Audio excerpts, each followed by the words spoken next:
Bienvenue sur Agora. L'existence des humains sur Terre est fortement menacée et les scientifiques l'ont compris il y a longtemps. Parmi les nombreuses méthodes de survie proposées figure la vie au-delà des frontières de la Terre. Ainsi, de nombreux vaisseaux et télescopes sont continuellement envoyés dans le but de découvrir des exoplanètes à l'image de la Terre qui pourraient être habitables. Pour une fois encore, il semble que la NASA a effectué une grosse prise. Qu'a-t-elle découvert en réalité? C'est principalement le cœur de notre vidéo d'aujourd'hui. Comme à l'accoutumée, les sources vous seront accessibles en description. Et c'est parti! Pourquoi la NASA programme-t-elle les voyages dans l'espace? Les voyages spatiaux préparent l'avenir de l'humanité. Même si l'exploration spatiale est un voyage unique et réservé uniquement à une tranche de la population, il ne traduit pas en fait une simple hubris ou un unique désir de conquérir des territoires extraterrestres. En prenant le risque énorme de franchir les frontières de notre planète, les scientifiques espèrent apprendre plus sur l'espèce humaine, sur ses origines et si possible façonner son futur. Ainsi, les États et plusieurs autres organisations internationales comme la NASA et SpaceX ne cessent d'investir des milliards d'euros chaque année dans l'exploration de ce monde aux mille mystères. Pour les scientifiques et les astronautes, l'espace est un terrain de jeu tout à fait extraordinaire qui ne cesse jamais de révéler de nouvelles notions et de soulever les questions les plus étranges relatives à nos origines et notre place actuelle. À travers les diverses explorations spatiales, ils ont désormais la possibilité de tester puis confirmer ou infirmer des hypothèses et des théories émises sur Terre. C'est en poussant par exemple les études sur le système solaire que l'humanité est parvenue à comprendre les phénomènes de la gravité, de l'atmosphère environnant la planète et de la magnétosphère. Sans l'étude approfondie du système solaire et les voyages spatiaux répétitifs, il aurait été également difficile de comprendre la dynamique des fluides, de même que l'évolution géologique des planètes de notre système solaire. À l'heure actuelle, le regard semble beaucoup plus tourné vers la matière et l'énergie noire, afin de mieux comprendre le rôle de ces éléments au niveau de la masse cachée, ainsi que durant le processus d'expansion de l'univers qui ne cesse de s'accélérer. Dans plusieurs domaines de notre quotidien comme la biologie, la médecine, les alliages, les métaux, des innovations sont le fruit de l'exploration spatiale. Prenez l'exemple des objets en céramique qui sont utilisés tous les jours dans nos cuisines, ou encore les systèmes de purification d'air, les verres anti-rayures, et même les détecteurs de fumée qui nous protègent contre les incendies. Les conditions propres à l'espace et qui sont difficiles à imiter sur Terre aident les scientifiques à faire des tests et à mettre au point des matériaux à base desquels ils créent des équipements qui sont plus légers mais assez résistants et performants. Sur la Station Spatiale Internationale par exemple, Thomas Pesquet a testé de nouveaux revêtements qui avaient pour mission d'empêcher la prolifération des bactéries. Il s'agit d'une innovation qui a été appliquée dans plusieurs domaines comme la santé, l'hygiène, les transports publics et même l'industrie alimentaire. Même en 2019, au moment où la pandémie du Covid-19 sévissait, vous imaginez bien l'importance qu'a eu cette matière. Dans le domaine de la santé toujours, il n'est plus nouveau pour personne que les astronautes mettent leur corps à rude épreuve en se rendant dans l'espace. Ainsi, ils peuvent subir des pertes musculaires, une usure poussée et rapide de leur système sanguin et bien d'autres encore. Lorsqu'ils reviennent vivants de ces expériences, ils sont étudiés par les médecins qualifiés et leur corps permet de comprendre le fonctionnement de plusieurs maux comme l'ostéoporose et en même temps faire progresser les recherches sur les effets du vieillissement sur notre corps. TESS, à la découverte de cette mission complexe. Le Transiting Exoplanet Survey Satellite, communément appelé TESS, est une mission dirigée par la NASA et qui a été classée dans la section Astrophysics Explorer. Il permet en effet à l'organisation d'effectuer une étude de la totalité du ciel, dans le principal objectif de trouver des planètes qui transitent par des étoiles assez proches d'elles. À travers cette étude donc, les scientifiques pensent découvrir des planètes ayant une taille inférieure à Neptune et qui transitent par des étoiles bien brillantes afin de permettre la réalisation des observations spectroscopiques de suivi. C'est à travers ces différents suivis justement qu'ils pourront déterminer les masses planétaires, de même que la composition atmosphérique de ces planètes. Le 18 avril 2018, donc, la mission de TESS a officiellement débuté depuis la base aérienne de Cap Canaveral. Le puissant satellite a décollé à bord d'une SpaceX Falcon 9. Cette dernière, fournie par l'entreprise d'Elon Musk, possède 2 étages et est propulsée grâce à l'oxygène liquide et au kérosène.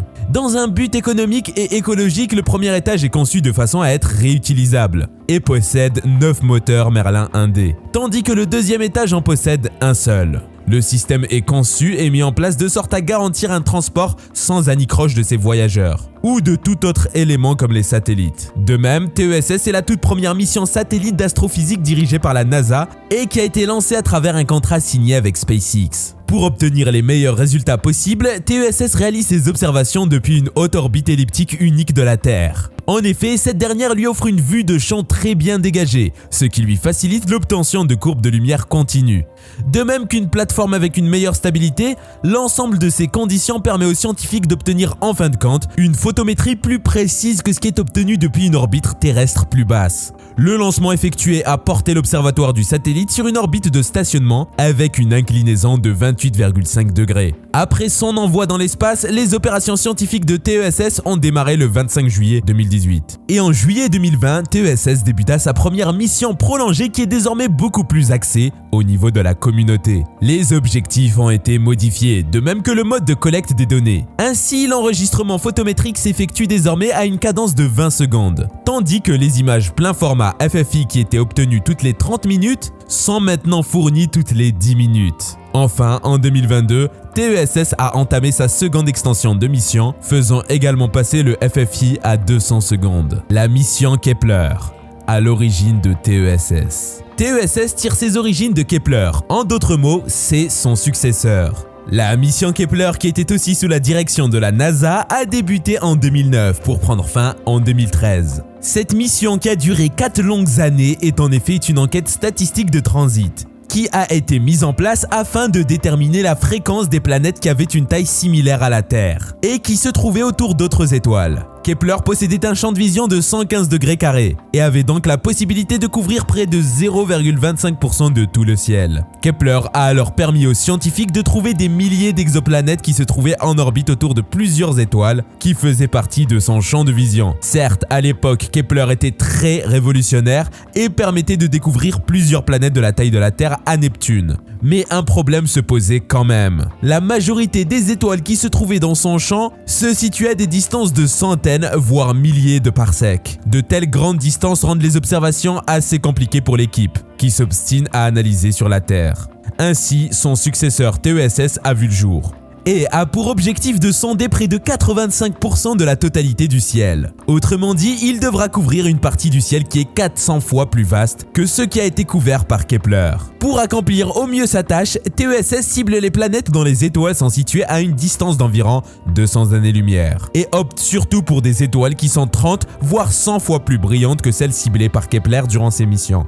Les planètes observées aux alentours de telles étoiles sont plus faciles à observer et donc à caractériser. Les scientifiques ont alors moins de difficultés à effectuer les diverses mesures liées à la masse, la taille, la densité et enfin les propriétés ou caractéristiques de l'atmosphère. La NASA fait la découverte d'une nouvelle planète habitable. C'est la première planète découverte par le satellite TESS et elle sidère déjà tout le monde scientifique. Les scientifiques lui ont donné le nom de TOI 700D. Et en plus de se situer à seulement 100 années-lumière de la Terre, il y a de fortes chances qu'elle contienne de l'eau liquide. De plus, elle est située à une distance assez raisonnable de son étoile, ce qui a facilité les premières études et qui facilitera sûrement le reste. La nouvelle a été annoncée publiquement par la NASA le 6 janvier 2020. TESS, le satellite chasseur de planètes, venait de faire une découverte impressionnante. D'après les propos des autorités, cette nouvelle planète a failli ne pas être découverte par le puissant télescope.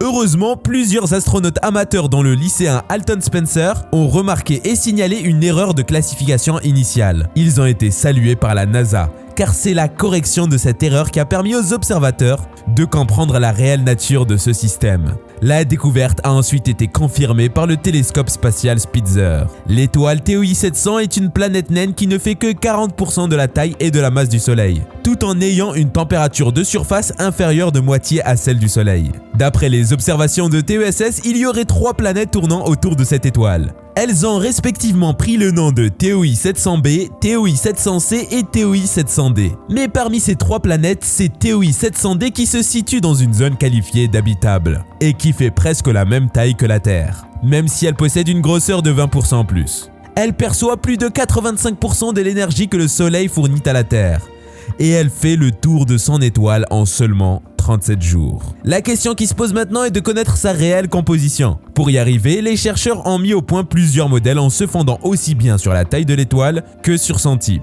Ils pensent par ce procédé déterminer aussi bien la composition de l'atmosphère que la température qui règne à la surface. D'après les explications fournies par la NASA, l'une des simulations suggère que la planète est couverte par des océans et possède une atmosphère dense et dominée par le dioxyde de carbone, similaire à ce quoi Mars ressemblait quand elle était jeune, selon les suppositions des scientifiques. De même, ils ont souligné qu'il y a une surface de cette planète qui fait toujours face à son étoile, un peu comme le font la Lune et la Terre, un phénomène qui porte le nom de rotation synchrone. Ainsi, sur les modèles conçus, cette face serait couverte de nuages en tout temps. Dans une autre simulation par contre, les scientifiques proposent une version de la Terre, mais cette fois-ci une version dépourvue d'océan. Il y aura cependant du vent qui soufflera en permanence en allant de la face cachée vers celle éclairée. Pour mettre au clair ces différentes propositions, de nombreux astronautes ont désormais pour mission d'observer la planète à l'aide d'autres instruments, afin d'obtenir de nouvelles données. C'est grâce à leurs efforts et leurs investigations que la NASA pourrait confirmer ou infirmer l'un des modèles qui ont été prédits. Une planète qui informe les scientifiques sur nos origines. Une étude récente réalisée par des scientifiques du Max Planck Institute for Astronomy les a conduits à la découverte d'une exoplanète qui pourrait permettre de faire de grands pas dans la quête des traces de vie extraterrestre. La particularité avec la présente découverte est qu'elle va au-delà de notre système solaire. Elle se présente sur les images comme un astre rocheux à l'image de la Terre et se positionne assez près de son étoile. C'est d'ailleurs pour cette raison qu'il est considéré comme non habitable. Toutefois, vu qu'il dispose d'une atmosphère, les chercheurs pensent qu'il y a plus de chances que ses voisines aient des caractéristiques beaucoup plus favorables et soient donc plus habitables. Il n'est plus un secret que la NASA cherche des traces de vie sur Mars en compagnie de SpaceX. Cependant, les scientifiques ont voulu pousser leur curiosité plus loin et ont donc pris la décision d'explorer le monde qui va au-delà de notre système solaire. Le but final qu'ils visent dans cette quête est de trouver des marqueurs biologiques ou encore des signatures biologiques au niveau de l'atmosphère de ces exoplanètes. Autrement dit, ils rechercheront des signes de vie au niveau de planètes qui seront habitables à l'image de la Terre. Durant les 2 dernières décennies, des milliers d'exoplanètes ont été mises à découvert par le monde scientifique, et quelques-unes d'entre elles possédaient même une atmosphère. Mais d'après les propos de José A. Caballero, la plupart des exoplanètes avec une atmosphère s'avéraient être des planètes gazeuses ou tout simplement de grandes masses glacées. De même, il faut souligner que les recherches n'avaient pas été effectuées sur des planètes ayant une taille similaire à celle de la Terre. Avec leur présente découverte donc, les scientifiques ont marqué le premier pas dans l'étude des planètes rocheuses, à l'image de la Terre, et qui se situe en dehors du système solaire. Ils estiment que son atmosphère serait probablement identique ou assez proche de celle de notre planète. Vous vous demandez sûrement sur l'identité de cette fameuse exoplanète. Eh bien, il s'agit de Gliese 486b. Elle est plus grosse que la Terre de seulement 30% et pèse également 2,8 fois plus lourd qu'elle. Mis à part son atmosphère, c'est sa localisation qui permet aux chercheurs d'avoir foi en elle. En effet, elle se trouve dans une zone habitable et possède son étoile. De même, elle n'est pas du tout loin de la Terre, soit localisée à une distance de 26 années-lumière seulement. Autrement dit, c'est la 3e exoplanète la plus proche de nous et elle a été trouvée grâce au transit, c'est-à-dire à l'image du TOI 700D, lorsqu'il possède une trajectoire qui l'oblige à passer devant son étoile. Pour identifier cette planète, les scientifiques ont fait usage de 2 différentes techniques. Dans un premier temps, ils ont observé les changements qui s'opèrent au niveau de la lumière diffusée par l'étoile à chaque fois que la planète passe devant elle. Dans un second temps, ils se sont accentués sur la vitesse radiale en mesurant les oscillations de l'étoile lorsqu'elle est sous l'influence de la gravité de la planète. Vu que Gliese 486b est trop proche de son étoile, il ne faut pas plus de 1,5 jours pour réaliser une orbite autour d'elle. De plus, il faut souligner que l'étoile en question est très brillante. C'est en combinant l'ensemble de tous ces facteurs qui a permis à l'équipe d'acquérir un nombre important de données et donc de réaliser les études nécessaires avec une certaine précision. Pour en arriver là, Trifon Trifonov, l'un des membres de l'équipe, a déclaré qu'ils ont été obligés de passer en revue près de 350 étoiles naines rouges. Cependant, comme nous l'avons déjà affirmé plus tôt, la trop grande proximité avec son étoile ne la rend pas du tout habitable. Dans un premier temps, il y règne une température minimale de 430 degrés et elle est parsemée par des volcans et des rivières de lave. Toujours en émettant leurs hypothèses, les scientifiques pensent que si elle possède une atmosphère, alors toutes les planètes qui lui sont voisines, mais qui sont à une distance raisonnable de l'étoile, pourraient bénéficier d'une atmosphère identique. Et par conséquent seraient donc habitables car la température ne serait plus trop élevée. Il ne s'agit là que de quelques-unes des multiples découvertes qui ont été faites par le monde scientifique dans l'espace. De nouvelles zones sont continuellement découvertes, surtout grâce au télescope Hubble et Webb, qui sondent les profondeurs où l'homme n'a encore jamais foulé ses pieds. Espérons que le fruit de tout ce travail paye un jour, et que le rêve d'Elon Musk sur Mars puisse s'accomplir sur plusieurs autres planètes similaires. Alors, et vous, que pensez-vous de tout cela? Connaissez-vous d'autres planètes qui ont été découvertes dans des zones habitables? Donnez-nous votre réponse dans la rubrique commentaires, sans oublier de laisser un pouce bleu si vous avez aimé. Activez enfin la cloche de notification si vous ne l'avez pas encore fait, afin de ne pas rater notre toute prochaine vidéo. Et à très bientôt.